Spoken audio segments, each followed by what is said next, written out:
കോടതികളിൽ നാം സാധാരണ കണ്ടിട്ടുള്ളത് കൂടുതലും സങ്കട കാഴ്ചകളാണ്. അപൂർവമെങ്കിലും ചില പുനഃസമാഗമങ്ങൾക്കും കോടതികൾ വേദിയാകാറുണ്ട്. ആലപ്പുഴ കുടുംബ കോടതി ഇന്നലെ സാക്ഷ്യം വഹിച്ച ഒരു ഒത്തുചേരലിന്റെ ആഹ്ലാദകരമായ കാഴ്ചകളിലേക്ക് പ്രേക്ഷകരെ കൂട്ടിക്കൊണ്ടുപോകുന്നു ആർ ശ്രീജിത്ത്.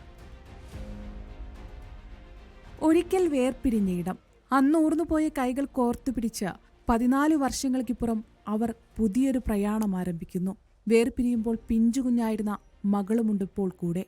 നഷ്ടപ്പെട്ട ദിനങ്ങളുടെ വേദനയല്ല, വരാനിരിക്കുന്ന സന്തോഷങ്ങളുടെ പ്രത്യാശയാണ് ഈ യാത്രയുടെ ഇന്ധനം. കുഞ്ഞിന്റെ ഇത് വന്നോണ്ട് ഒന്നാന്ന് വെച്ച് നല്ലോണം പോണോന്നേ ഉള്ളൂ.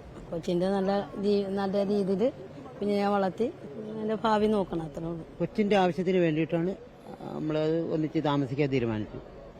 തുടർന്ന് അങ്ങോട്ട് ഒന്നിച്ച് ജീവിക്കണമെന്ന് തന്നെ ആഗ്രഹം.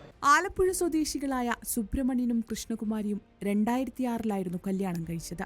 2 വർഷത്തിനിടെ മകൾ പിറന്നു. വീണ്ടും ഒരു 2 വർഷം കഴിഞ്ഞപ്പോൾ ഒന്നിച്ചു പോകാനാകില്ലെന്ന ചിന്തയിൽ ഉഭയസമ്മതപ്രകാരം വിവാഹമോചിതരായി. മകൾക്ക് ജീവനാംശം ആവശ്യപ്പെട്ട് കഴിഞ്ഞ മാസം കൃഷ്ണകുമാരി വീണ്ടും കുടുംബ കോടതിയെ സമീപിച്ചു. കേസ് പരിഗണിച്ച ജഡ്ജി വിദ്യാധരൻ ചോദിച്ച ചോദ്യമാണ് ഇപ്പോഴത്തെ ഒത്തുചേരലിന് കാരണമായത്. പുനർവിവാഹം കഴിക്കാത്ത ഇരുവരോടും വീണ്ടും ഒരുമിച്ച് ജീവിച്ചുകൂടെ എന്നായിരുന്നു ആ ചോദ്യം. ഇരു കക്ഷികളുടെയും അഭിഭാഷകർ കൂടി മുൻകൈയെടുത്തതോടെ എല്ലാത്തിനും സമംഗള പര്യവസാനം. ഇത്രയും നാളും പിരിഞ്ഞിരുന്ന് അത് ഭയങ്കര വിഷമമാണ്. പക്ഷെ എന്നാലും ഒന്നിക്കാൻ പോകുന്നു, അത് ഭയങ്കര സന്തോഷമാണ്. കോടതികളിൽ വല്ലപ്പോഴും മാത്രം സംഭവിക്കാറുള്ള ഒത്തുചേരലിൽ വക്കീലന്മാരും സന്തോഷത്തിലാണ്.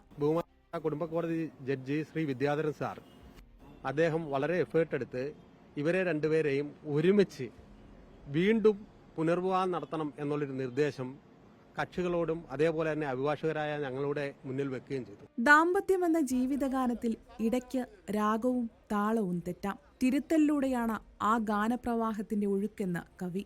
ആ ജീവഗാന പ്രവാഹത്തിലൂടെ വീണ്ടും ഒഴുകാൻ തുടങ്ങുന്ന സുബ്രഹ്മണ്യനും കൃഷ്ണകുമാരിക്കും ആശംസകൾ.